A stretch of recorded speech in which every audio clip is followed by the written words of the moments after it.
This is Nathan's moment. Don't you dare ruin it for him with your pathetic need for attention. Just stand there, hold this tray of $14 shrimp cocktails, and look grateful you were even invited, my mother hissed, her manicured grip on my forearm leaving a visible red mark that throbbed right next to the brushed steel band of my $2,100 Omega Constellation watch. She didn't notice the watch, of course. To Eleanor Whitaker, I was still the daughter who barely scraped by, the one who worked a boring government desk job, while her precious son conquered the world of private equity. The humidity of the Connecticut summer hung heavy over the manicured lawn of their $2.4 million Georgian colonial in Greenwich, the air thick with the scent of blooming jasmine and the salt from the chilled seafood platters. 35 guests, dressed in linen suits and silk sundresses that cost more than a month of my mortgage, were cheering and whistling as my brother Nathan, the undisputed golden boy of the Whitaker bloodline, stepped toward a 3-tier gold leaf cake. That cake, a custom creation from a boutique patisserie in Manhattan, had a price tag of $3,200, more than I had paid for my first beat-up 2005 Honda Civic. The banner draped across the white marble outdoor kitchen didn't mention that today was also my 28th birthday. It didn't say, "Happy birthday, Sloane." Instead, in aggressive, glittering calligraphy, it screamed, "Congratulations, Nathan, Vice President of Operations. My name is Sloane Whitaker. I am 28 years old today, and I am a senior forensic auditor for the Internal Revenue Service, specifically within the Large Business and International Division. My job is to find the money that people think they've hidden well enough to forget. I spent my childhood being the shadow to Nathan's son, the reliable one who was ignored while the exceptional one was polished like a trophy. While Nathan was getting a $75,000 BMW M3 for his high school graduation, I was working 30 hours a week at a local library to cover the gap in my tuition that my parents' modest contribution didn't reach. They weren't poor, they were just selective with their generosity. But standing there, feeling the bite of my mother's fingernails into my skin, I realized that the time for being the quiet, resentful daughter was over. The party was a masterclass in excess. My father, Marcus Whitaker, stood by the custom-built fire pit, swirling a glass of 25-year-old Macallan single malt scotch that retails for roughly $600 a bottle. He was laughing with his business associates, men who wore custom-tailored Brioni suits and spoke in the clipped, arrogant tones of people who have never been told no. I looked down at the silver-plated tray I was forced to carry. The jumbo shrimp were perfectly chilled on a bed of crushed ice, served with a spicy horseradish cocktail sauce that cost the catering company $14 per individual serving. I was a prop.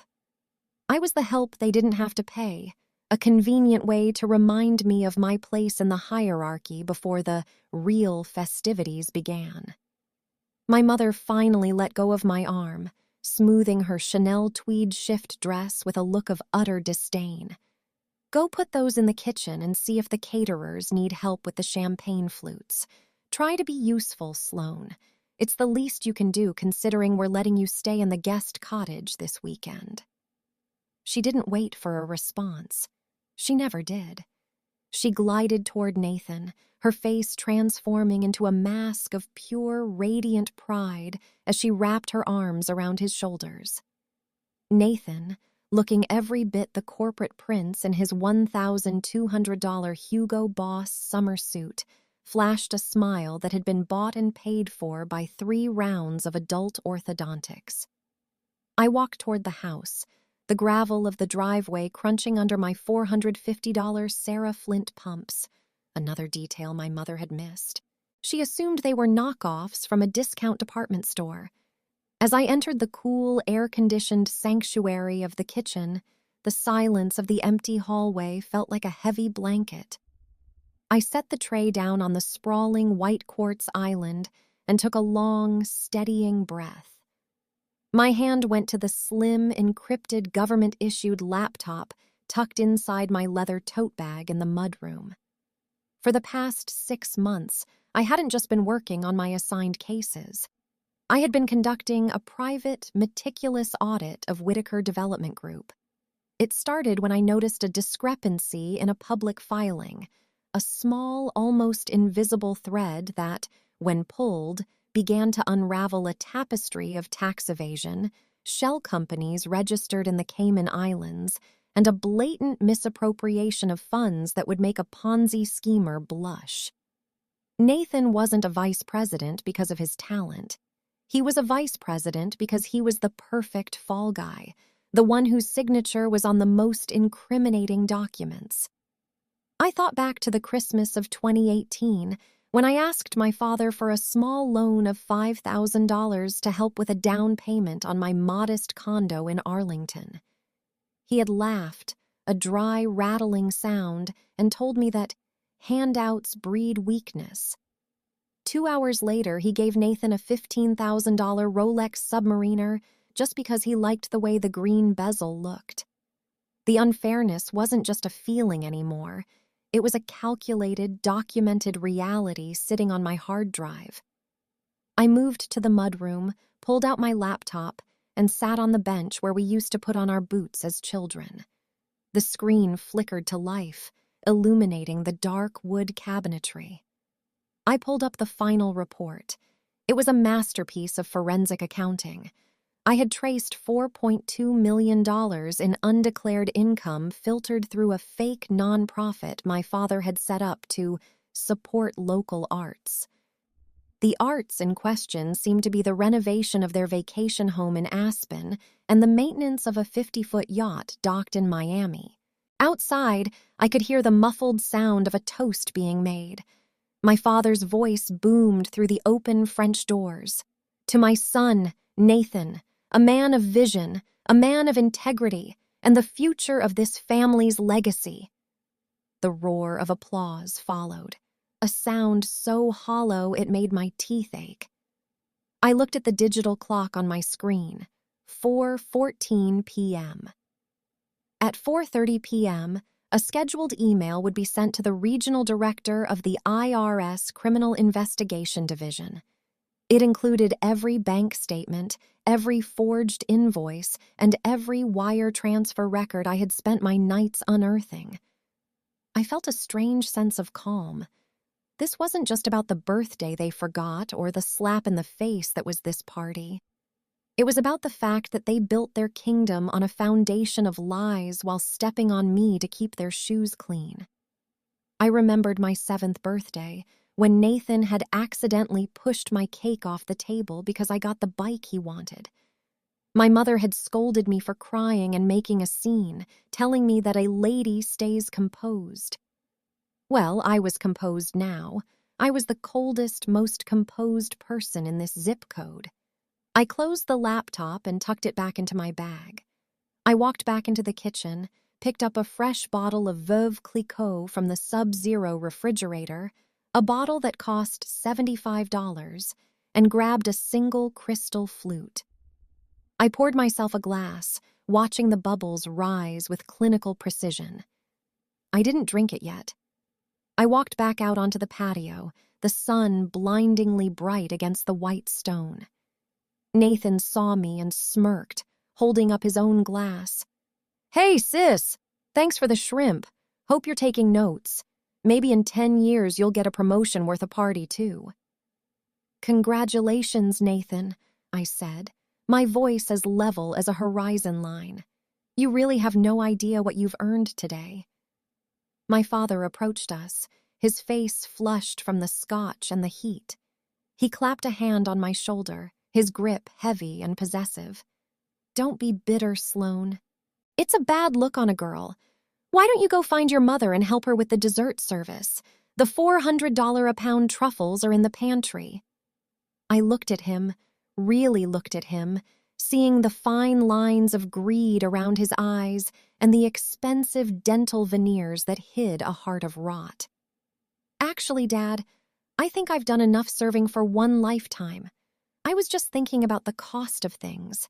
Like, did you know the penalty for willful tax evasion can be up to 5 years in prison per count, plus a fine of up to $250,000 for individuals or $500,000 for corporations?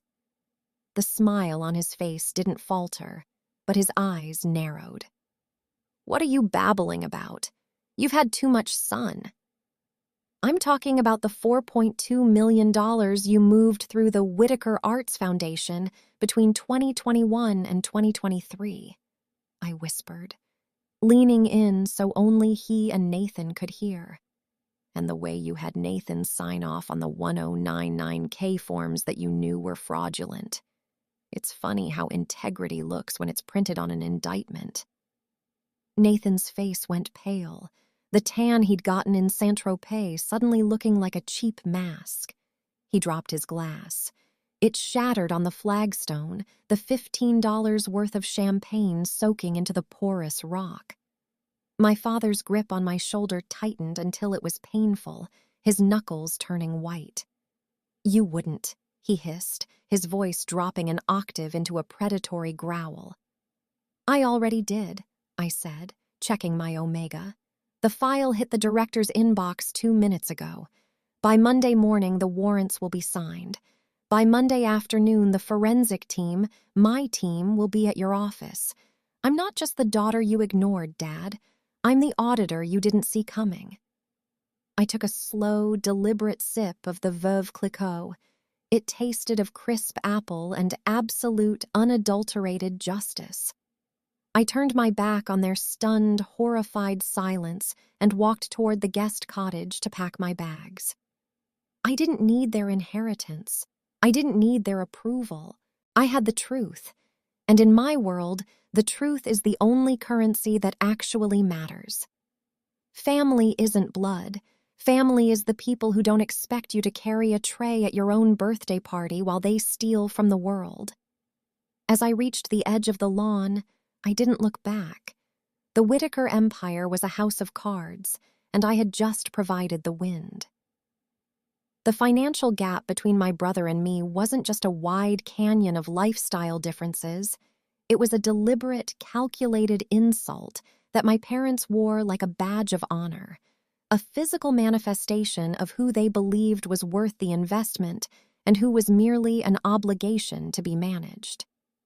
While Nathan lived a life of polished chrome and floor-to-ceiling glass in a $4,200 a month loft in Manhattan's Tribeca district, a space featuring exposed brick, automated Lutron shades, and a view of the Hudson River that cost more than my entire annual salary, I resided in a 650-square-foot studio apartment in a pre-war building where the radiator hissed like a dying animal every time the temperature dropped below 40 degrees. Nathan didn't pay for that loft with his hard work at the firm. It was subsidized by a series of family loans issued from Whitaker Development Group's primary operating account. Loans that were never intended to be repaid and were conveniently categorized under business development expenses to avoid gift tax implications. He navigated the streets of New York in a sapphire blue 2023 Porsche Taycan, a $110,000 electric marvel that hummed with the sound of unearned privilege, while I white-knuckled the steering wheel of a used 2018 Subaru Crosstrek with 84,000 miles on the odometer and a faint scent of old coffee that no amount of detailing could ever truly erase.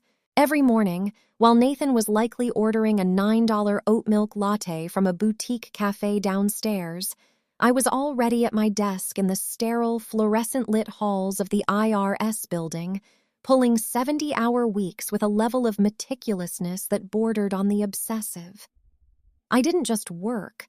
I documented every single cent, every ledger entry, and every suspicious wire transfer that crossed my screen, applying the same forensic rigor to my own life that I did to the high-profile tax evasion cases I handled for the government.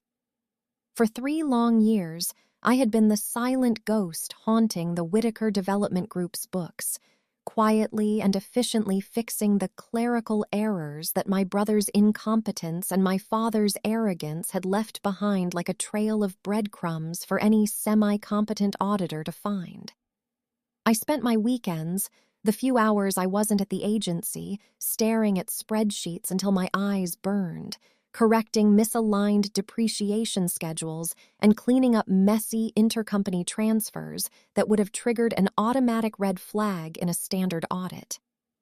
By my most conservative calculations, I had saved the family firm exactly $314,000 in potential IRS fines and interest penalties over the last 36 months, a service I provided for free, driven by a lingering, pathetic hope that if I made myself indispensable enough, they might finally look at me and see a daughter instead of a disappointment. Yet, despite the hundreds of thousands of dollars I had preserved for them, they continued to treat me like an unpaid intern whose only function was to fill a chair and look grateful for the privilege of being ignored at the Thanksgiving table. I remember the last holiday, sitting in their dining room on a $3,000 mahogany chair, listening to my father boast about Nathan's instinct for the market while I pushed a pile of organic Haricots verts around my plate. My mother had asked me to help the kitchen staff clear the dishes before dessert was even served, leaning over to whisper that, "The help is a bit overwhelmed tonight, Sloane, and you've always been so good at organizing." It was a death by 1,000 cuts, a systematic erasure of my professional identity and my personal worth in favor of the myth they had built around Nathan. They saw my career as a senior forensic auditor, not as a position of power or a testament to my brilliance, but as a boring government desk job that lacked the glamour of private equity or real estate development. To them, the fact that I spent my days hunting down white-collar criminals and unraveling offshore tax havens was just a quirky little hobby, something I did to pass the time until I eventually settled down, or, more likely in their eyes, finally admitted I couldn't cut it in the real world. They didn't know that every time they dismissed me, every time they forgot my birthday while throwing a $15,000 gala for Nathan's promotion, I was adding another page to the folder I kept in a biometric locked safe in my apartment. I wasn't just fixing their mistakes anymore. I was cataloging them.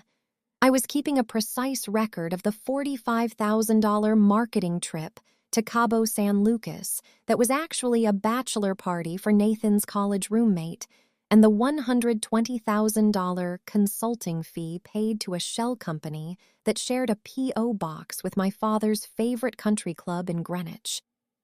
The unfairness of it was a constant, low-grade fever in my blood. I worked in a world where numbers didn't lie, where every debit had a credit, and where balance was the ultimate goal, yet my own life was a chaotic mess of inequity. My brother would stumble into the office at 11 a.m., smelling of expensive cologne and the previous night's tequila, and receive a performance bonus of $50,000 for leadership, while I was calculating the exact amount of sales tax I could deduct for my modest work wardrobe from Nordstrom Rack. The contrast was so sharp, it felt like a physical weight in my chest. I drove my Subaru to the grocery store and carefully compared the price per ounce of generic pasta, while Nathan used the company card, the one my father said was for emergencies only, to buy a $900 pair of Tom Ford loafers because he had an important meeting and wanted to make an impression. I had spent my entire life trying to earn a seat at a table that was designed to keep me in the kitchen.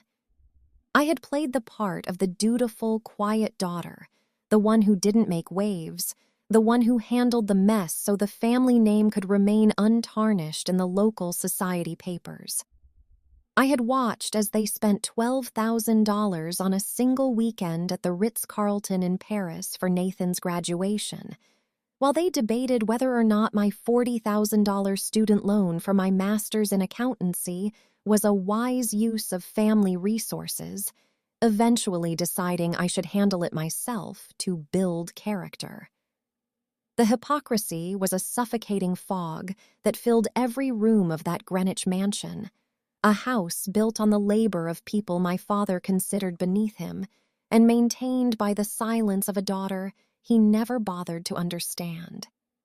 But as I stood at that birthday party, feeling the cold condensation of the champagne flute against my palm and the heat of the Connecticut sun on my neck, the weight of that 2018 Subaru and that 650-square-foot studio didn't feel heavy anymore.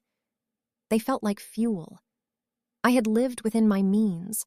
I had followed every law, and I had mastered the very system my father and brother thought they were clever enough to bypass. They thought they were the titans of industry, the wolves of Wall Street, but they had forgotten one very important rule. The most dangerous person in the room isn't the one shouting the loudest or spending the most. It's the one sitting in the corner with a pen and a calculator, documenting the exact moment you sell your soul for a 3-tier gold leaf cake and a sapphire blue Porsche. I looked at the guests again, the sea of $800 sundresses and $200 haircuts, and I realized that none of them were real. They were all just extras in the Nathan Whitaker show, bit players in a drama that was about to be canceled by a federal indictment. My father's laughter, which used to make me feel small and invisible, now sounded like a death rattle. He was so confident in his untouchability that he had allowed a senior forensic auditor for the IRS to handle his private books for 3 years, never once suspecting that the quiet girl was actually a shark circling in the shallow water. He had given me every tool I needed to destroy him, thinking he was just giving me busy work to keep me out of the way. The $314,000 I had saved them was just the beginning. It was the bait. I had let them get comfortable, let them think their clerical errors were being vanished by a magical, invisible hand, while I was actually building a roadmap for the Department of Justice. I knew the exact date of every forged signature, the bank routing number of every illegal transfer, and the IP address of every computer used to bypass the corporate firewall. I was no longer the girl who was grateful for a seat at the table.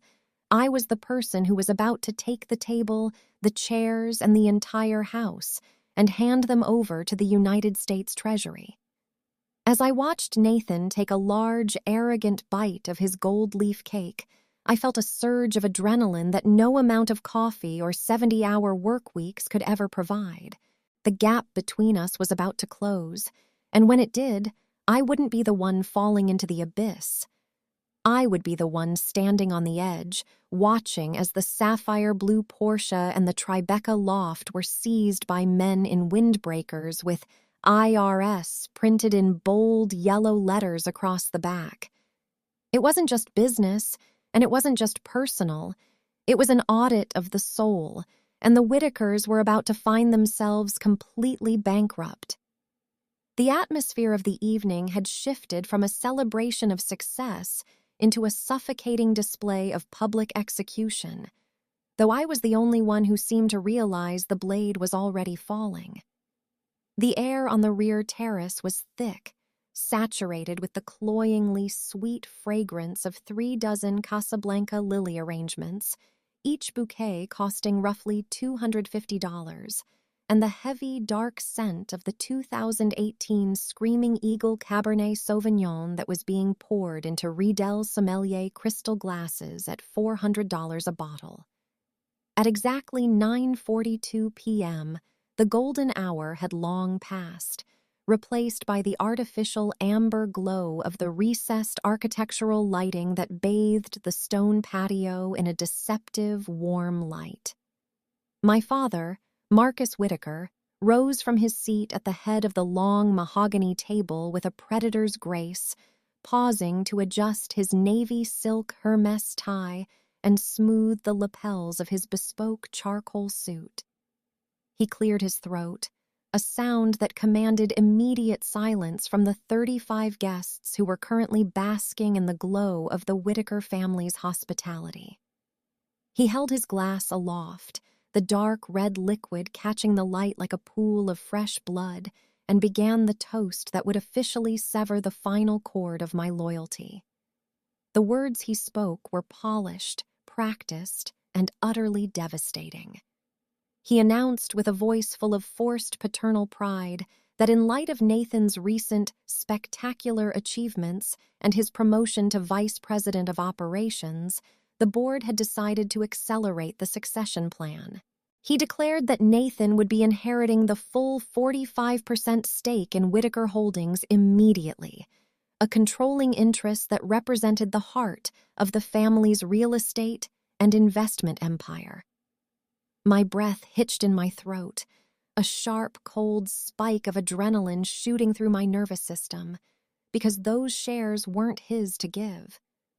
Those specific shares were the very same ones legally promised to me in my grandmother Beatrice's sealed 2012 testamentary trust, a document I had memorized during the lonely nights of my youth, a document that explicitly stated that upon my 28th birthday, this very day, the 45% stake would vest in me as the sole grandchild who had pursued a degree in finance and law.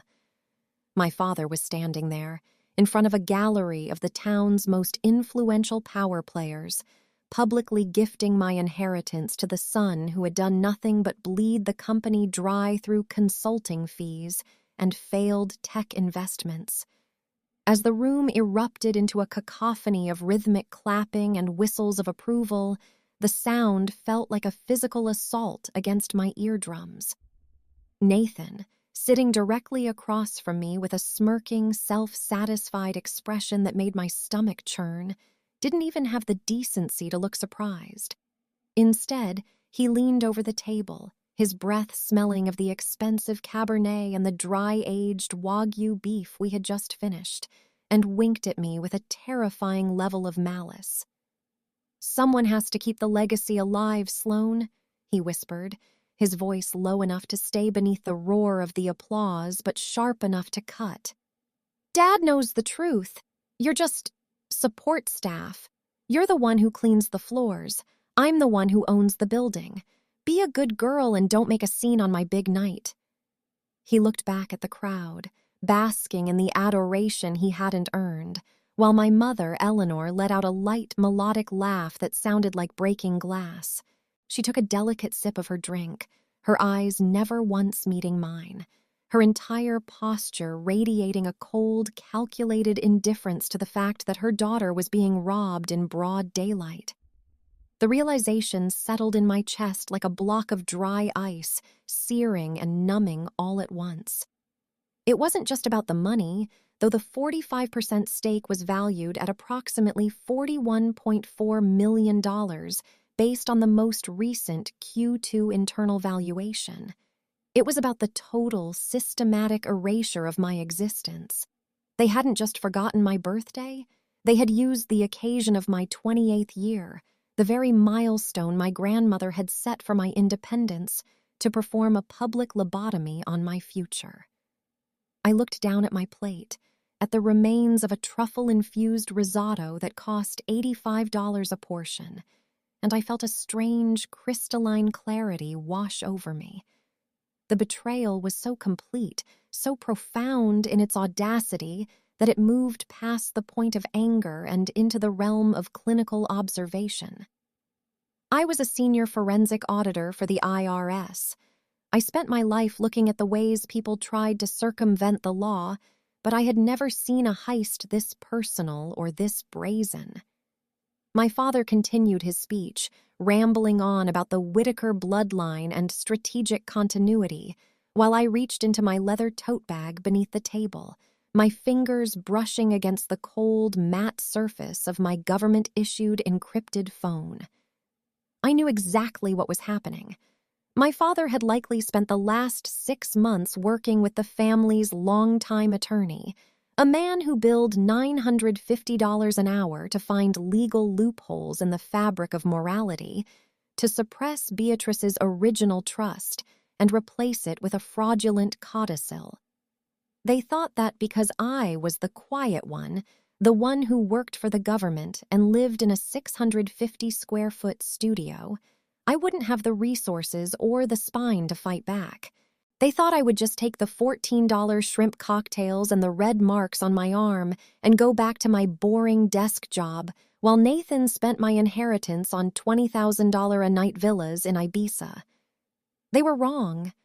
What they didn't understand was that as an auditor, I didn't need a high-priced lawyer to tell me when a crime was being committed. I was the one who defined the crime for the Department of Justice. I sat there, perfectly still, watching the way the light glinted off Nathan's $15,000 Rolex and the way my mother adjusted her $8,000 Cartier love bracelet. Everything they were wearing, every stone in this patio, every drop of wine in those glasses was bought with the blood of the legacy they were currently stealing from me. I felt the vibration of my phone in my hand, a notification from my secure server confirming that the 4:30 p.m. transmission had been successfully received and logged by the regional director's office. The wheels were already turning. The federal government's machinery, which moves slowly but grinds exceedingly fine, was now focused entirely on the $2.4 million Georgian colonial in Greenwich, Connecticut. "To Nathan!" my father bellowed, raising his glass higher, his face flushed with the triumph of his deception. "To the future of Whitaker Holdings." "To the future," I echoed, my voice a whisper that was swallowed by the crowd's roar. I raised my own glass, not of the $400 Cabernet, but of the sparkling mineral water that had been sitting ignored at my place setting. I watched Nathan drink deeply, his throat moving as he swallowed the wine, and I wondered if he would be able to taste the metallic tang of the handcuffs that were waiting for him. I wondered if my mother would still find it funny when the IRS agents arrived with a seizure warrant for her Chanel collection and the mahogany table we were currently sitting at. I wondered if my father's silk tie would feel like a noose when he realized that his senior forensic auditor daughter hadn't been fixing his books for the last 3 years, but had instead been preparing a 400-page roadmap to his permanent residency in a federal correctional institution. The contrast between the outward elegance of the party and the rot of the people hosting it was nauseating. Above us, the Connecticut sky was a deep, velvet blue, clear enough to see the stars that didn't care about tax brackets or inheritance laws. I felt a sudden, sharp pang of grief for my grandmother, Beatrice. She had been the only one who saw the steel in my spine, the only one who understood that I was the true heir to her work ethic and her brilliance. She had tried to protect me from the grave, but she hadn't accounted for the sheer, unadulterated greed of her own son. But as I felt the cold realization solidify into a plan, I knew I didn't need her protection anymore. I was the one with the power now. I was the one who held the keys to their kingdom, and I was about to change the locks. I stood up, not to make a scene, but because I could no longer breathe the same air as the thieves at the table. My mother looked up, a flick of annoyance crossing her face. "Sloane, where are you going? Your father hasn't finished the second half of the toast."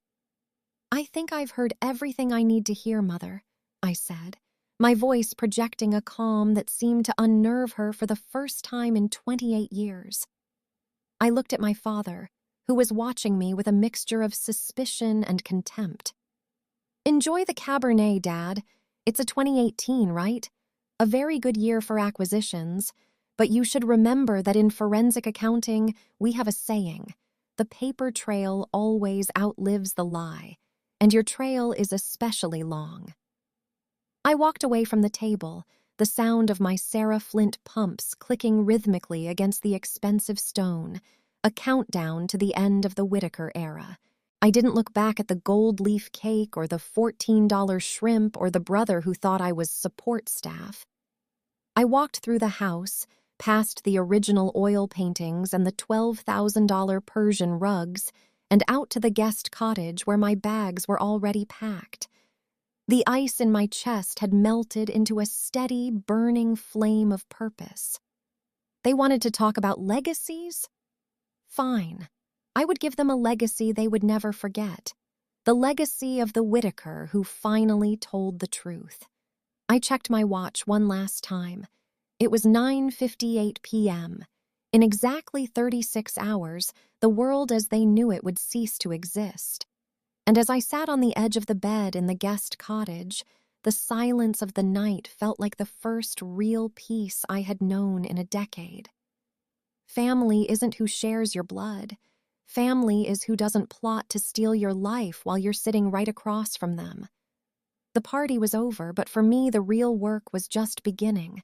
The clock on the dashboard of my 2018 Subaru Crosstrek flickered to 11:15 p.m., the digital numbers casting a cold, pale blue glow against the interior of the cabin as I sat in the absolute silence of the guest cottage driveway.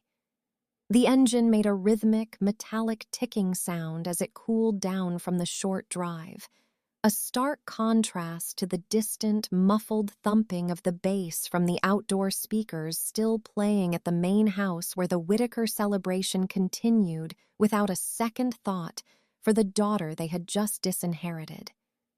I reached into the passenger seat and pulled out a standard yellow legal pad, the kind I used for sketching out complex audit trails at the IRS office, and clicked a heavy, brushed aluminum Porsche design fountain pen, a gift to myself for my 5-year career anniversary that my parents had completely ignored. With a hand that was terrifyingly steady, I drew a single, uncompromising vertical line down the center of the top page, creating 2 distinct columns that would represent the binary choice of my future. On the left side, I wrote the words "family loyalty" in a neat, professional script, and on the right side, I wrote "total asset liquidation" in a bold, aggressive hand that felt like a declaration of war. I stared at that left column for a long time, trying to find anything to list under it that wasn't a memory of a birthday forgotten or a moment of being told I wasn't enough. I thought about the $14 shrimp cocktails I had been forced to serve and the $3,200 gold leaf cake that celebrated my brother's promotion on the very day I turned 28.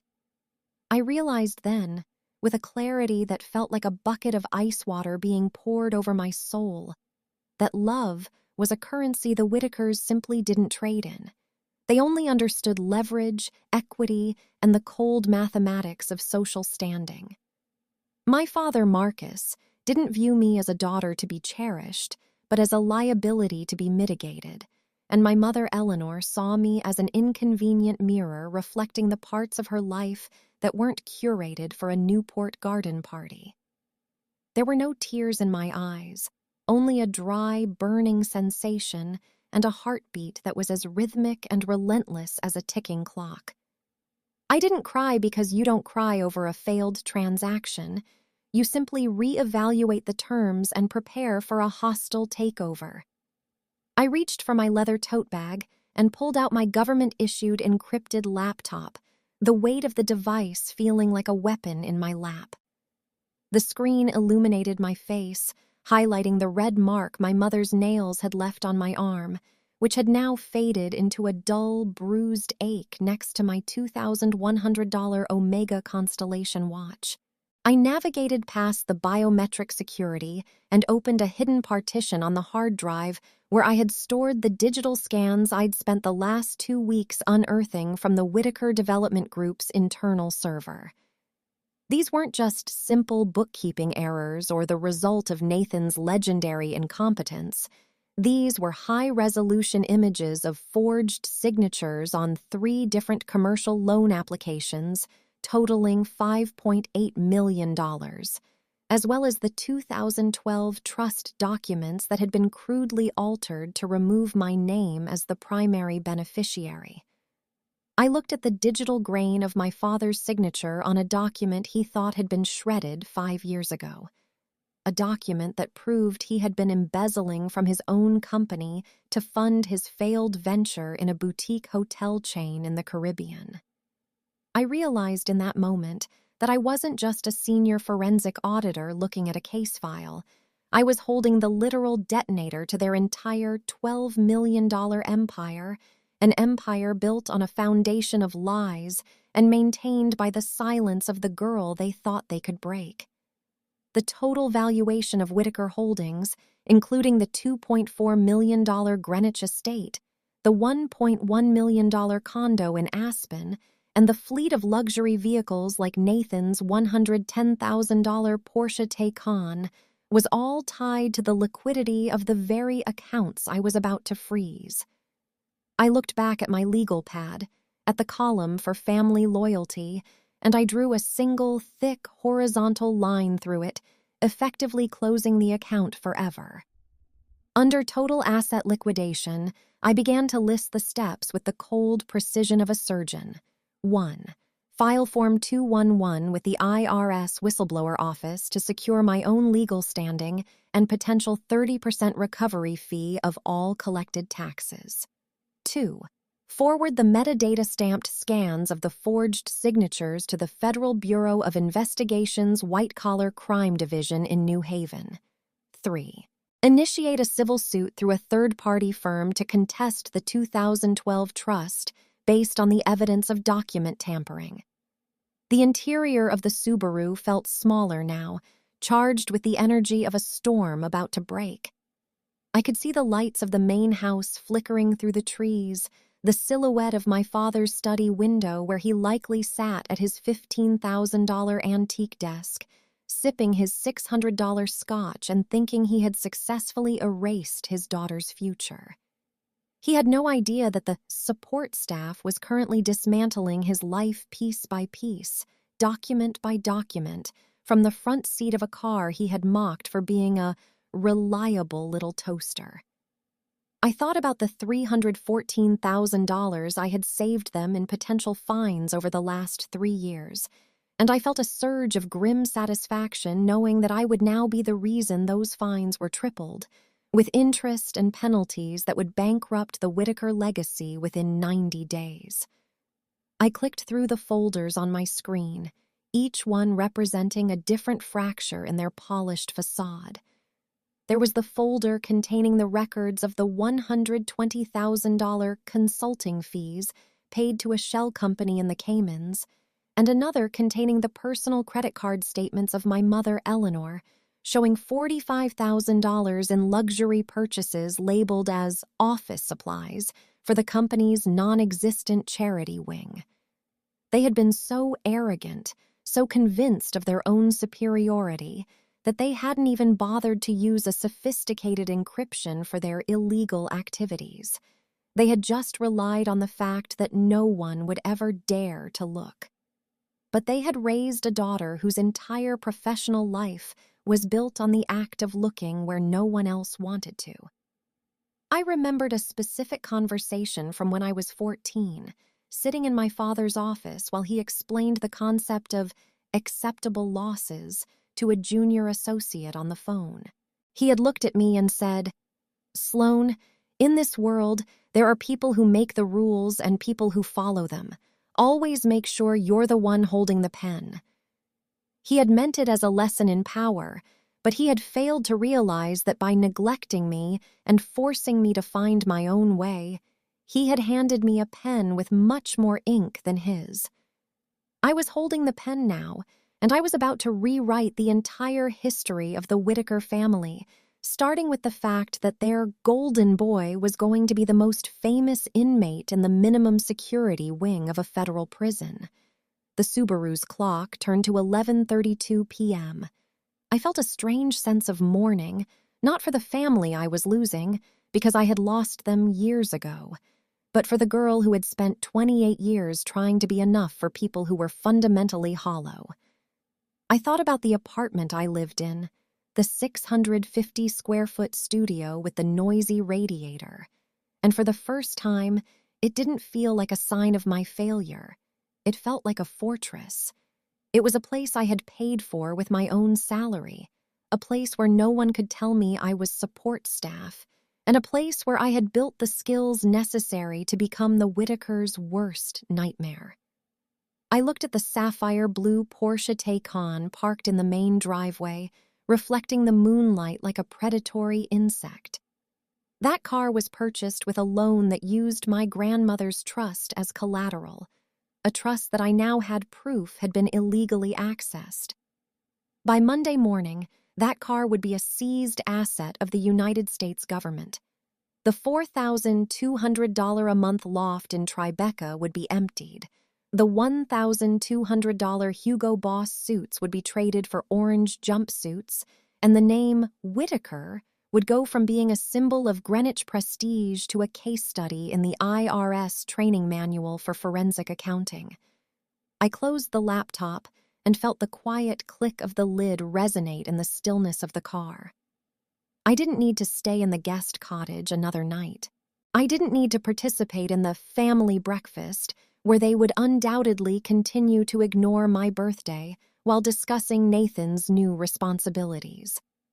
I put the legal pad into my bag and started the Subaru, the engine humming back to life with a steady, reliable purr. As I backed out of the driveway, my headlights swept across the manicured lawn and the 3-tier gold leaf cake sitting abandoned on the patio table, a melting monument to unearned privilege. I didn't look back as I drove toward the gate of the estate, the electronic sensor picking up my car and swinging the heavy iron bars open one last time. As I reached the main road, the streetlights of Greenwich blurred into long streaks of gold and white. I wasn't just leaving a party, I was leaving a life of servitude. I had lived within the rules my whole life, and tonight I was going to use those very rules to dismantle the people who thought they were above them. My name is Sloane Whitaker. I am 28 years old, and I finally understood that the most valuable asset I possessed wasn't a 45% stake in a corrupt holding company. It was the truth. And the truth was about to become the most expensive thing my father and brother ever had to pay for. I felt the weight of the Omega watch on my wrist, a reminder of the time I had left and the time they were about to lose. The audit had officially begun, and I was the one who would be signing the final report. I drove into the night, headed back to my studio apartment where the radiator would hiss and the walls would be thin. But for the first time in my life, the air would be clean. Family isn't blood. Family is the people who don't force you to draw a line down the middle of a legal pad just to see if you matter. And as the highway stretched out before me, I knew I was exactly where I was supposed to be, in the driver's seat. Monday morning arrived with a clinical, unforgiving gray light that filtered through the expansive floor-to-ceiling windows of the financial district, and at 8 a.m. sharp, I was standing in the mahogany-paneled reception area of Marcus Thorne's law firm. Thorne was not a typical family lawyer. He was a high-stakes litigation shark whose reputation for corporate dismemberment was whispered about in the boardrooms of every Fortune 500 company on the East Coast. And his retainer fee was a non-negotiable flat $15,000 just to open a file. I had paid that fee using the savings account I'd meticulously built over 5 years of government service, money my father assumed I was wasting on rent and cheap groceries. And as I was ushered into his private office, the atmosphere shifted immediately. The room smelled of aged Italian leather. The sharp acidity of a $2,500 Jura espresso machine hissed in the corner, and the silence was so heavy it felt expensive. I didn't offer a handshake or engage in the polite pleasantries of Greenwich society. Instead, I walked directly to his sprawling glass-topped desk and handed him a heavy 114-page manila folder that contained the concentrated essence of the Whitaker family's destruction. Inside that folder was the culmination of my secret life as a senior forensic auditor, a collection of documents that acted as a roadmap through the labyrinth of my father's greed and my brother's incompetence. There were color-coded bank statements showing a series of complex, layered wire transfers that moved exactly $890,000 in embezzled corporate funds directly into a shell account in Nathan's name, hidden behind a dormant limited liability company in the British Virgin Islands. I had also included a certified, notarized copy of my grandmother Beatrice's original 2012 will and testament, a document I had recovered from a safety deposit box she had warned me about shortly before her passing. A document that proved the version my father presented at the party was a clumsy, desperate forgery. Marcus Thorne didn't rush. He took a sip of his espresso from a delicate bone china cup and began to flip through the pages with a practiced, predatory rhythm, his eyes scanning the ledger entries with the speed of a high-frequency trading algorithm. He leaned back in his $3,000 graphite-colored Herman Miller Aeron chair, the mesh creaking slightly under his weight, and a slow, dark smile spread across his face as he realized the magnitude of the evidence I had dropped in his lap. "This isn't just a civil case for a contested inheritance, Sloane," Marcus said, his voice dropping into a low, gravelly tone that signaled the start of a hunt. "This is a criminal takeover. You haven't just brought me a lawsuit, you've brought me a federal indictment with a bow on top. The moment we file these petitions for an emergency injunction, your father and brother won't just lose their seats at the board table, they'll be lucky if they aren't processed into the system by sundown." I sat across from him in a matching leather guest chair, my posture perfect, my hands folded over my leather tote bag where my government-issued encrypted phone was already vibrating with alerts from the IRS Regional Director's Office. I told him I wanted everything: the immediate freezing of the Whitaker Holdings operating accounts, a temporary restraining order barring Nathan from the corporate headquarters at One Landmark Square, and a full court-ordered audit of the last 7 years of tax filings. The technical precision of the fraud was almost insulting to me as an auditor. They had been so arrogant that they didn't even bother to change the font on the forged codicil, and Nathan had been using the offshore account to pay for a $12,000 a month membership at an exclusive lifestyle club in Miami, leaving a digital trail that was as bright as a flare in a dark sky. Marcus Thorne began to dictate a series of aggressive legal maneuvers to his assistant through an intercom that likely cost more than my Subaru, his words sharp and decisive, carving away the protections my father thought he had built around himself. We discussed the specific statutes of the RICO Act and the implications of the forged signatures on the $5.8 million commercial loans, which constituted bank fraud on a massive scale. Every minute that passed was another nail in the coffin of the Whitaker legacy, and for the first time in 28 years, I felt the heavy weight of the support staff label being lifted off my shoulders and replaced by the cold, hard mantle of a conqueror. I described to Marcus the scene at the birthday party, the way my mother had hissed at me while holding her $14 shrimp, and the way Nathan had winked at me while stealing my 45% stake in the family empire. Thorne listened with the detached interest of a biologist observing a particularly nasty parasite, noting the emotional battery as further leverage for the punitive damages we would be seeking in the civil suit. He pointed out that since the 45% stake was legally mine the moment I turned 28, every dollar the company had spent since midnight on my birthday was technically a theft from my personal estate, adding another layer of criminal liability to my father's desperate power play. The cost of this litigation would easily surpass $250,000 before we even hit a courtroom. But with a potential $41.4 million recovery and the 30% IRS whistleblower fee, the math was heavily in my favor. As the morning sun climbed higher over the Manhattan skyline, reflecting off the glass towers like 1,000 shards of broken promises, I realized that the Whitaker name was about to become synonymous with a spectacular public collapse.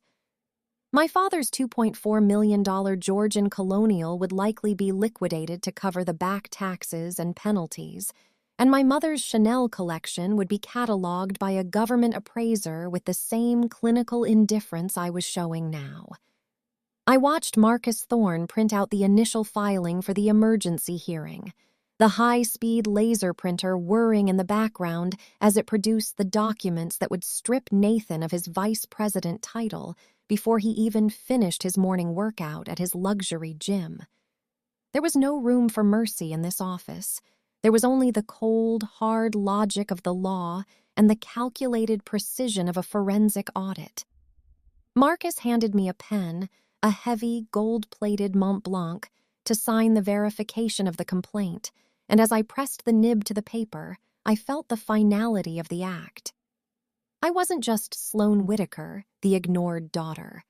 I was the primary witness for the prosecution and the rightful owner of the empire my father had tried to steal. We moved through the technical details of the asset freeze, discussing the exact routing numbers of the accounts at J.P. Morgan Chase and the specific properties that would be placed under ALICE pendants to prevent their sale. The level of detail I provided, the exact dates of the forged signatures, the specific IP addresses used to access the trust records, and the $314,000 in saved fines I had documented as proof of my ongoing role in the firm, was so comprehensive that Marcus Thorne remarked he had never had a client do 80% of the legal legwork before the first meeting. By 9:30 a.m., the strategy was locked. We were going to hit them with a shock and awe campaign of legal filings that would leave them paralyzed and unable to use the company's own funds to defend themselves. I left Thorne's office and walked back out into the bustling energy of the city, the cold wind whipping through the canyons of the streets, feeling like I was finally in sync with the world. I headed toward a nearby coffee shop, not because I needed the caffeine, but because I wanted to sit and watch the clock as the first of my father's accounts were flagged for suspicious activity by the bank's compliance department, a department I had alerted through an anonymous tip line 3 hours earlier. The gap between my life and my brother's was about to be forcibly closed by the heavy hand of the federal government, and the reliable one was now the only one with any leverage left. I thought about the 3-tier gold leaf cake and the way it must have tasted like ash if they had known what was coming, and I felt a sense of peace that was almost spiritual in its intensity. My father had told me to be useful, and I had taken that advice to its logical conclusion. I was being the most useful person in the room by ensuring that the rule of law was finally applied to the Whitaker family.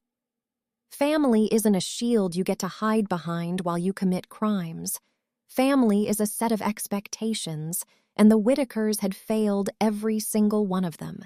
As I sat in that coffee shop, my Subaru parked 3 blocks away in a lot that cost $60 for the morning, I pulled out my yellow legal pad and looked at the right-hand column, Total Asset Liquidation. I began to check off the first few items: retainer paid, evidence handed over, criminal referral initiated. The list was long, and the process would be grueling, but the outcome was as certain as a balanced ledger. I looked at my Omega watch. 10:15 a.m. in Greenwich. My father would be just getting into his second meeting of the day, likely boasting about Nathan's future, unaware that his own past had finally caught up with him. I took a slow sip of a black coffee that cost $4.50, appreciating the simplicity of the transaction, and prepared myself for the next phase of the massacre. The Whitaker empire was built on the silence of the daughter they chose to ignore, and now that daughter was finally ready to speak, and her voice was going to cost them everything they ever loved. I wasn't just auditing their books anymore, I was auditing their lives, and the balance was overwhelmingly in the red. The trap was set for the founders' gala, exactly 14 days after the birthday massacre, a fortnight during which I moved with the silent, predatory efficiency of a shadow, while my family continued to bask in the dying light of their own arrogance. The venue was the grand ballroom of the Pierre Hotel on East 61st Street, a space that breathed old-world Manhattan opulence with its gilded moldings, 20-foot ceilings, and crystal chandeliers that cost more than a suburban zip code. 120 guests, a Shark Tank of the city's top institutional investors, venture capitalists, and real estate moguls, were gathered in a sea of black ties and silk evening gowns, sipping on vintage Krug champagne that flowed at $300 a bottle. Nathan was already on stage, positioned perfectly under the warm glow of the high-intensity spotlights, looking every bit the heir apparent as he adjusted the microphone. He was ready to sign the official transfer papers, a ceremonial gesture for the investors to witness the handoff of Whitaker Holdings' controlling interest, unaware that the papers he was about to sign were legally void and the audience was about to witness a public execution of his reputation. I arrived at 8:45 p.m. sharp, stepping out of a black town car I'd hired to replace my Subaru for the evening, wearing a custom-tailored charcoal wool and silk suit from a quiet atelier in Chelsea that cost me $4,800. The fabric felt like armor against my skin, the sharp lines of the blazer providing a physical structure to the cold fury that had replaced my blood. In my right hand, I carried a slim, brushed silver USB drive containing the high-definition recordings of the forged signature overlaps, and in my left, a heavy leather case containing 50 professionally bound copies of what I had titled The Truth Portfolio. This wasn't a desperate plea for attention or a sibling tantrum. It was a 114-page forensic audit, complete with verified bank transcripts, metadata-stamped internal emails, and the notarized will of my grandmother, Beatrice, bound in heavy cardstock that felt like a tombstone. The air in the ballroom was thick with the scent of expensive lilies, roasting shallots from the $250 a plate hors d'oeuvres, and the metallic tang of high-stakes ambition. As I walked through the arched entryway, I saw my mother, Eleanor, standing near the stage in a $12,000 Valentino gown that shimmered like a serpent's scales under the chandeliers. She was holding a glass of champagne, her face a mask of practiced serenity, as she laughed at a joke made by a hedge fund manager whose firm controlled $3 billion in assets. She saw me, and her smile faltered for a fraction of a second, a flicker of annoyance crossing her eyes that I had even shown up.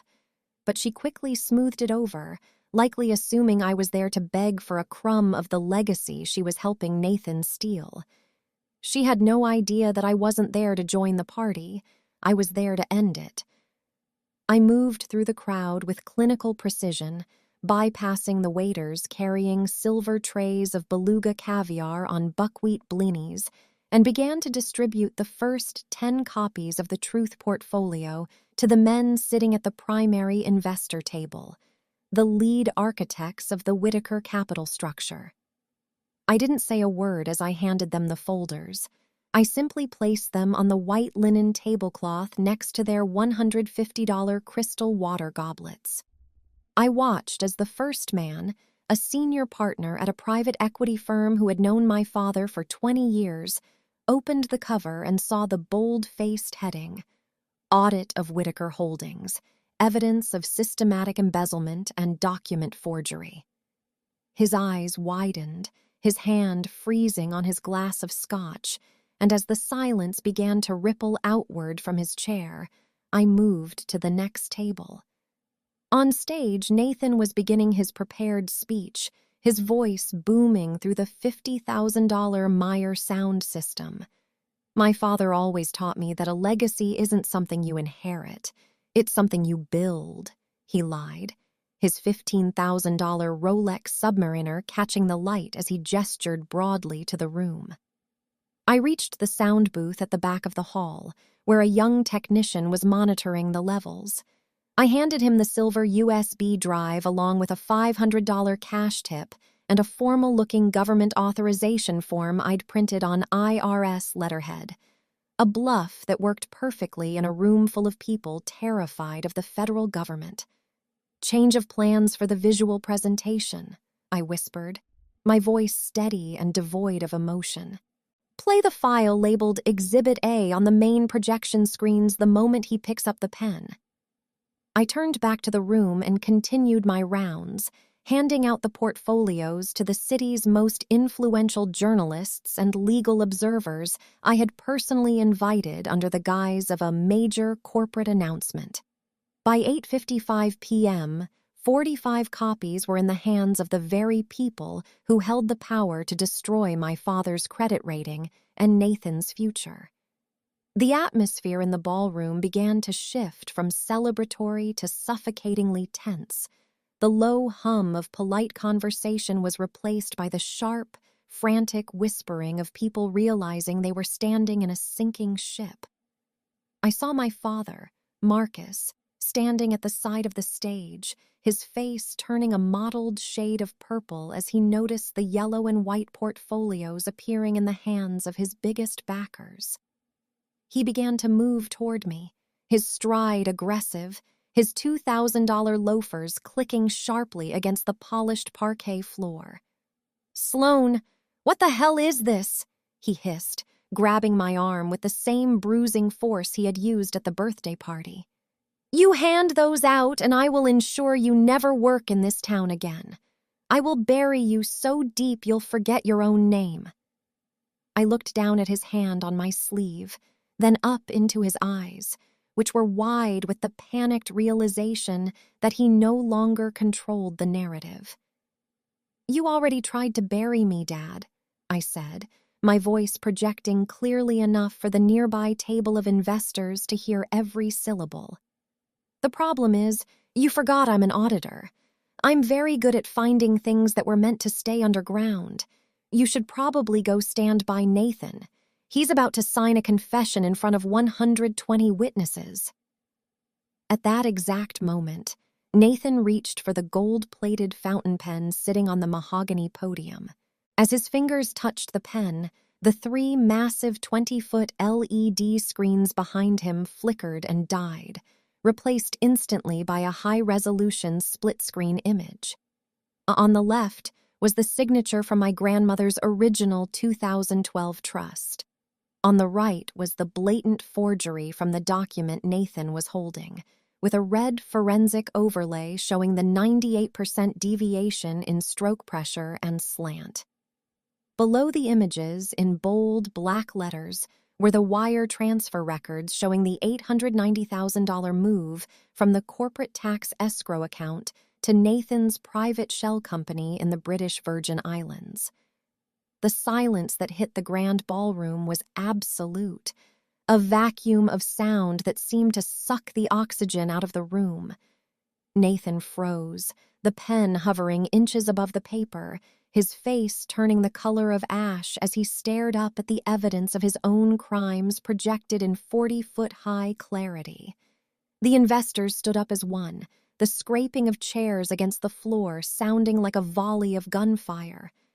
My mother dropped her champagne glass, the $300 Krug shattering on the floor, soaking the hem of her Valentino gown in a puddle of wasted excess. That's a mistake," Nathan stammered into the microphone, his voice cracking and echoing through the hall, making him sound like the frightened, incompetent child he had always been. "Sloane, turn it off! Dad, do something!" But my father couldn't do anything. He was staring at the lead investor, the man I had given the first portfolio to, who was now holding his phone to his ear, likely calling his legal team to pull every cent of his capital out of Whitaker Holdings before the federal freeze hit at midnight. The Truth portfolio was doing its job, providing the technical data to back up the visual shock on the screens. It contained the IP addresses traced back to my father's home office, the timestamps of the document alterations, and the specific IRS statutes they had violated, crimes that carried a mandatory minimum of 10 years given the dollar amounts involved. I stood in the center of the room, the charcoal suit feeling like a second skin, watching the empire I had served for 3 years collapse in less than 3 minutes.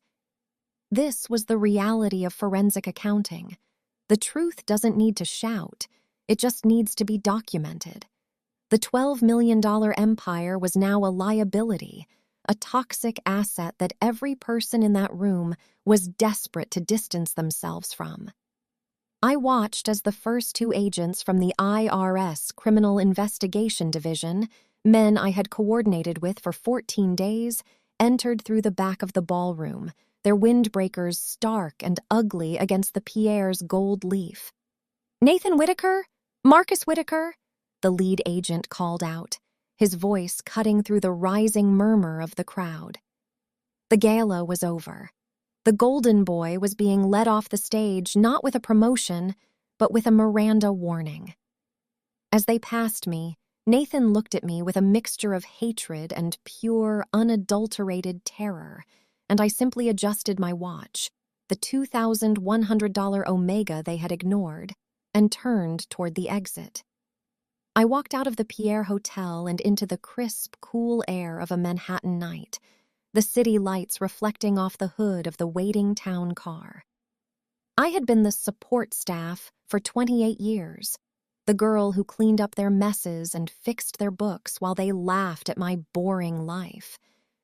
But as I sat in the back of the car, listening to the quiet hum of the city, I realized that I was the only Whitaker left standing with a clean ledger. Family isn't a bond of blood that allows for theft and betrayal. It's a contract of mutual respect, and the Whitakers had breached that contract for the last time. I didn't feel happy, and I didn't feel sad. I felt balanced. The audit was complete, the findings were conclusive, and the debt was finally being paid in full. I told the driver to take me back to my studio apartment, the place where the radiator hissed and the space was small, but where every single inch belonged to me and me alone. As we drove past the park, I pulled out my phone and deleted the contact Dad, closing the final account of my old life. The future was a blank spreadsheet, and for the first time, I was the only one with the password. I didn't wait for an introduction, and I certainly didn't wait for permission from the man who had spent 28 years treating my existence as a clerical error in the Whitaker family ledger. I walked onto the elevated stage of the grand ballroom at the Pierre Hotel with the deliberate, heavy stride of a woman who was no longer playing a part. My custom-tailored charcoal suit catching the harsh glare of the overhead spotlights as I moved past the floral arrangements of white hydrangeas and $400 a dozen orchids.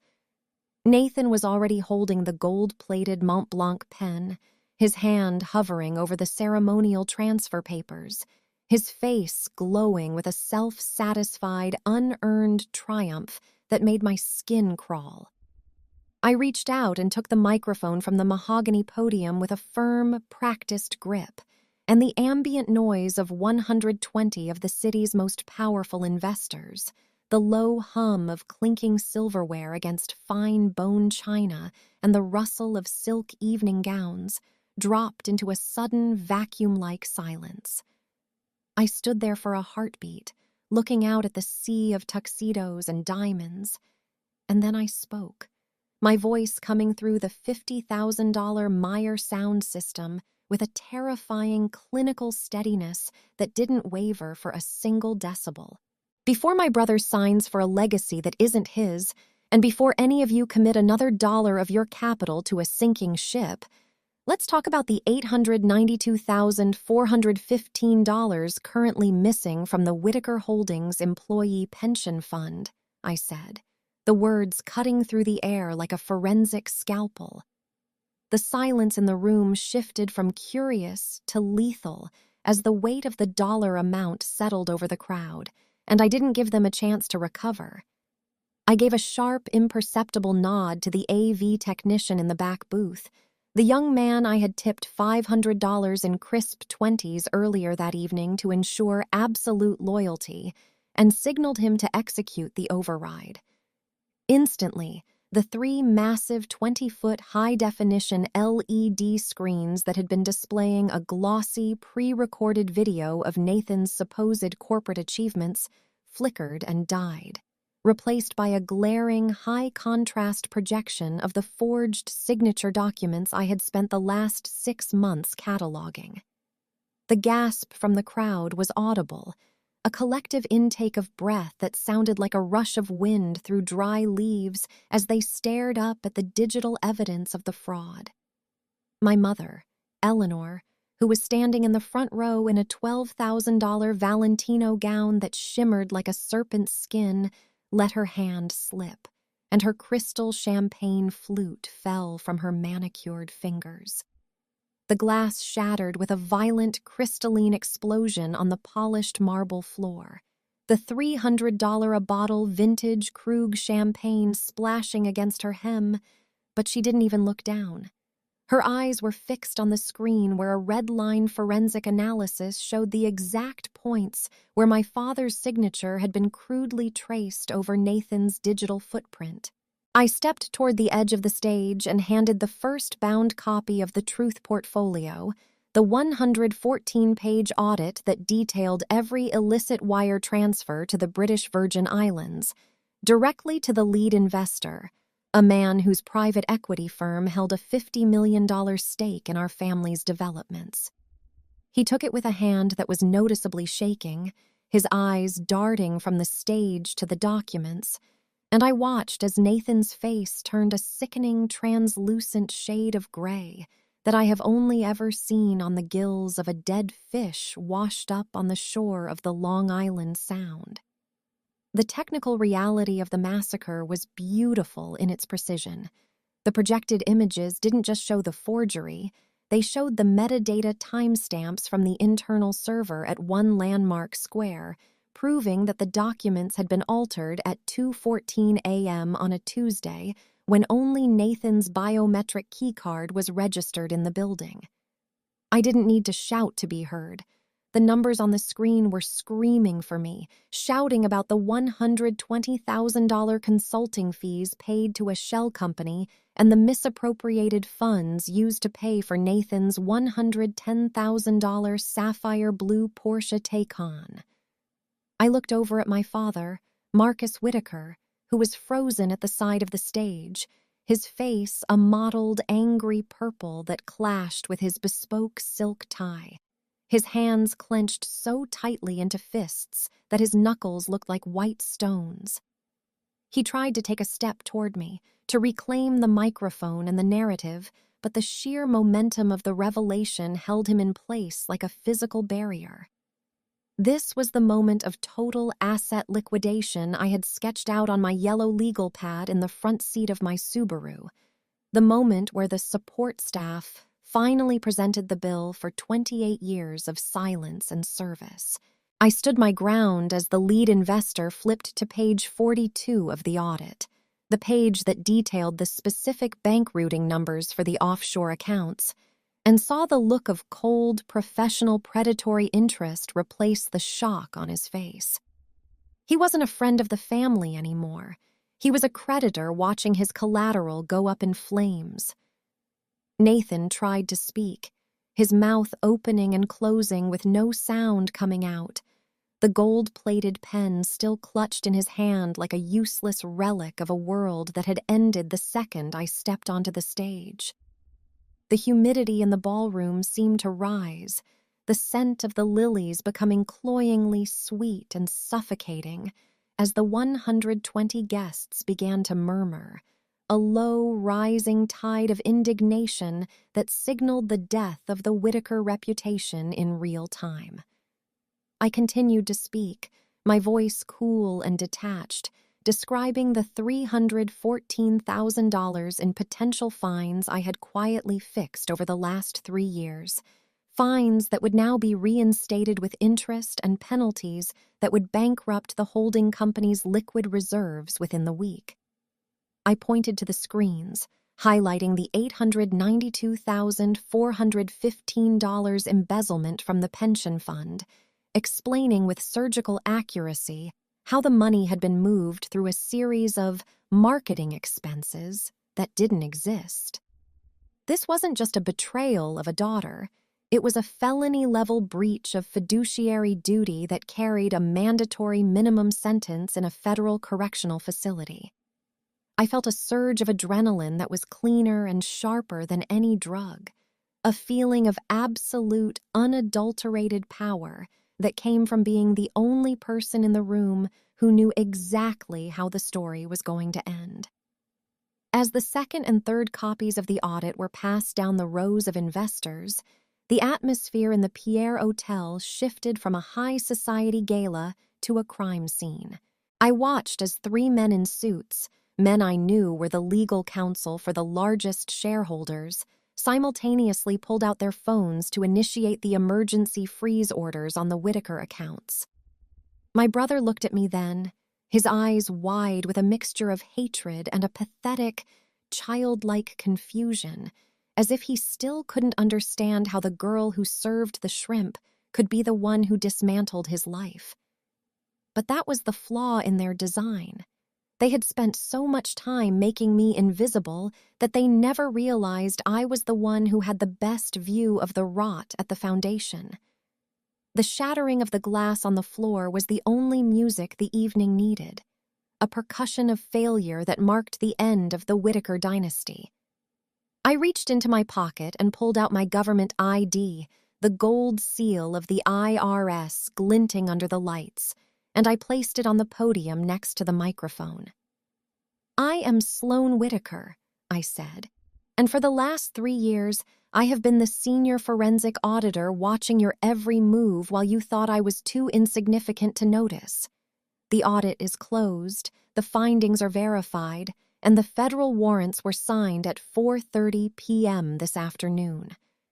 I looked at my father one last time, seeing the ghost of the man who had slapped me and told me to be grateful, and I felt nothing but a deep, resonant sense of completion.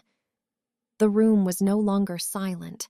It was a cacophony of panicked phone calls and frantic whispers, the sound of a $12 million empire being liquidated in the span of 5 minutes. I turned my back on the podium, on the projected forgeries, and on the brother who looked like a dead fish, and I walked off the stage. I moved through the crowd, which parted for me like the Red Sea, the guests who had ignored me all night now staring at me with a mixture of awe and terror. I didn't look back at the gold leaf cake that would never be eaten or the champagne that would never be toasted. I walked out of the ballroom and into the foyer, my charcoal suit still crisp, my heart beating with the steady rhythm of a balanced ledger. I had spent 28 years being the shadow, but tonight, I was the light that exposed the truth.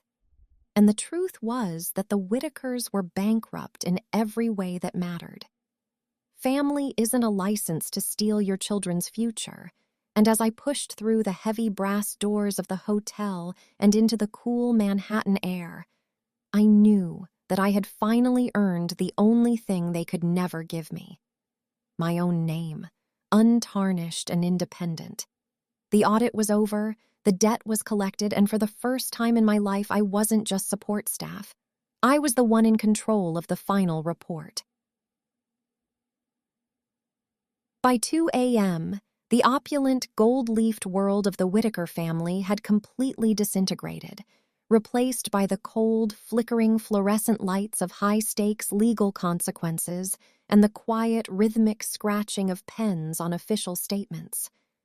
The grand ballroom of the Pierre Hotel, which had once smelled of $400 a dozen lilies and vintage champagne, was now a hollow shell of broken glass and abandoned hors d'oeuvres, while just a few miles away, the emergency board of directors meeting at Whitaker Holdings reached its final, devastating conclusion.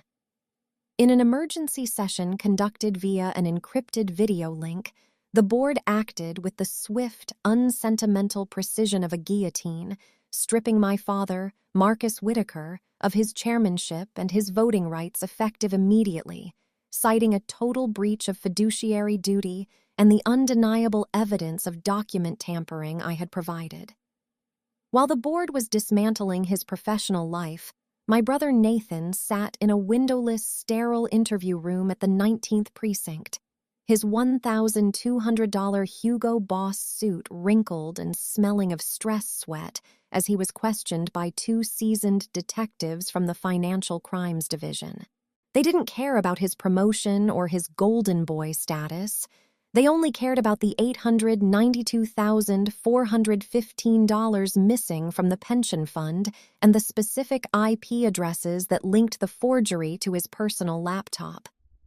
I watched the sun rise over the Manhattan skyline from the window of the hired town car, the city waking up to a world where the name Whitaker no longer commanded respect, but invited scrutiny. For the first time in my 28 years, the heavy, suffocating pressure in my chest was gone, replaced by a crystalline sense of peace that no inheritance or title could ever buy.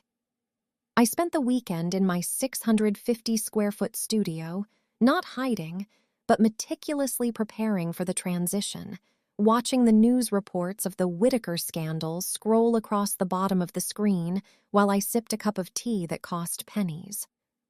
The following Monday morning, at exactly 8 a.m., I didn't arrive at the IRS office.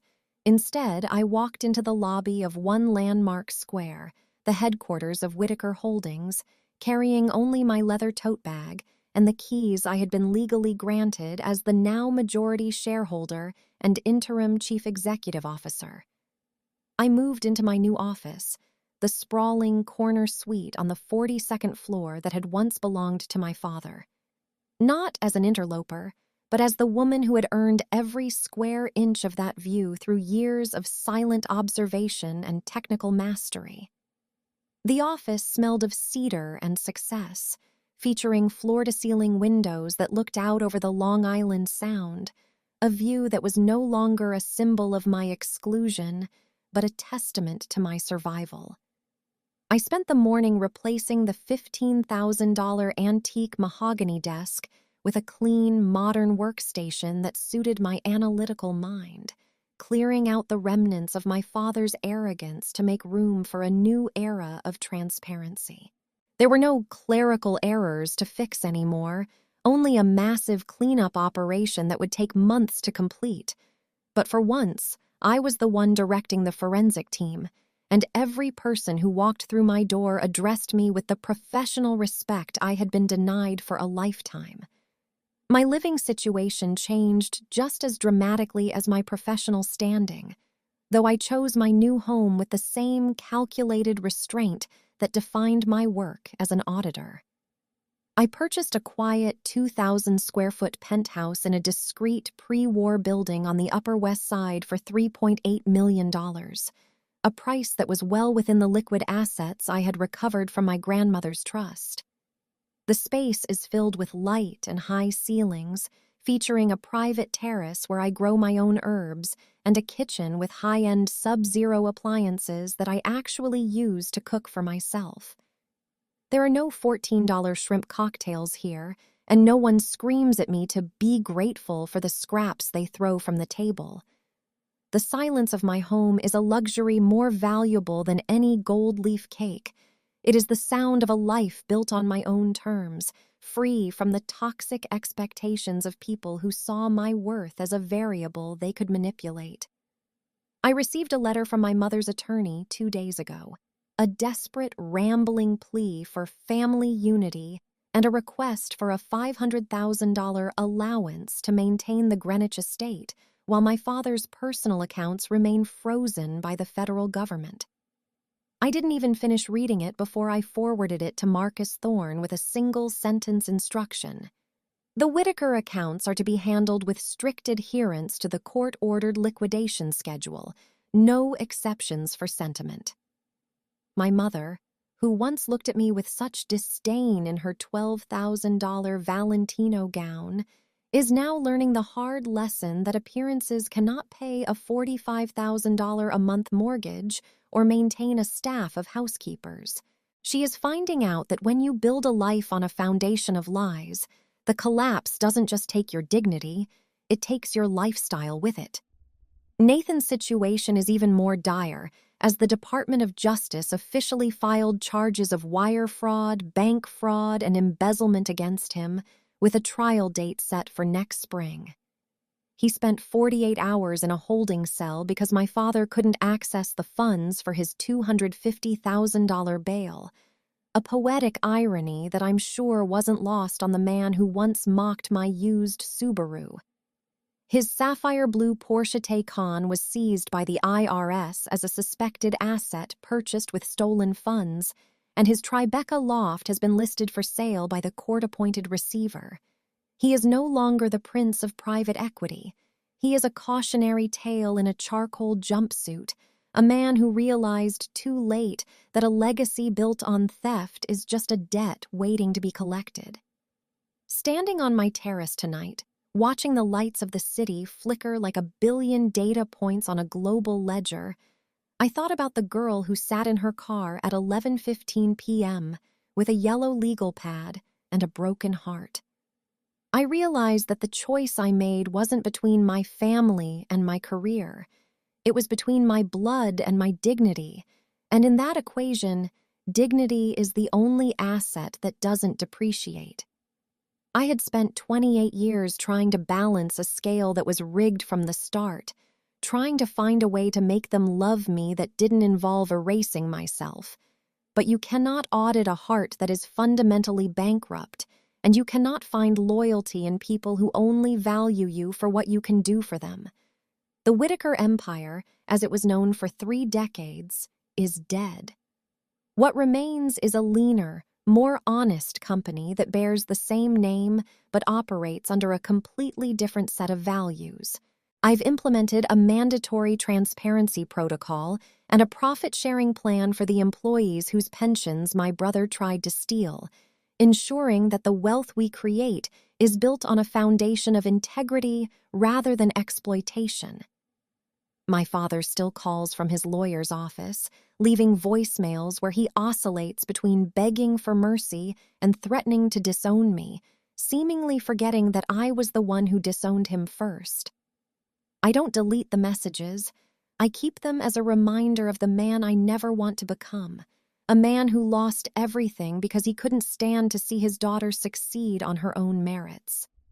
My name is Sloane Whitaker. I am 28 years old. I am the CEO of Whitaker Holdings, and I am finally, for the first time in my life, completely and utterly free. I no longer carry a silver tray. I no longer fix clerical errors for people who hate me, and I no longer wait for a birthday cake that will never come. I built my own table, I bought my own cake, and I invited the people who actually see me, the colleagues who respect my mind, and the few friends who stayed when I had nothing but a used Subaru and a 650-square-foot studio. Family isn't the people who share your DNA. Family is the people who don't ask you to sacrifice your soul just to keep their secrets.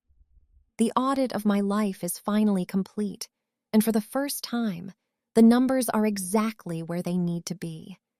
There is no debt of gratitude left to pay, and there are no liabilities hiding in the shadows of my past. I looked at my Omega watch, the one I bought with my own hard-earned money, and saw that it was 10 p.m. I walked back inside my quiet, beautiful penthouse, closed the glass doors on the city, and felt the weight of the world lift off my shoulders. I am not support staff. I am the auditor. And the auditor is finally home. As the quiet settled around me, I knew that the story of the Whitakers hadn't ended in a massacre. It had ended in a restoration. The truth had been expensive, it had been painful, and it had cost me the only family I had ever known. But as I looked around my living room at the life I had built for myself, I knew it was worth every single cent. The final report is signed, the accounts are settled, and the legacy I'm building now is one that will actually last. Thank you for staying until the end. If this story made you realize your own worth, I hope you find the courage to conduct your own audit.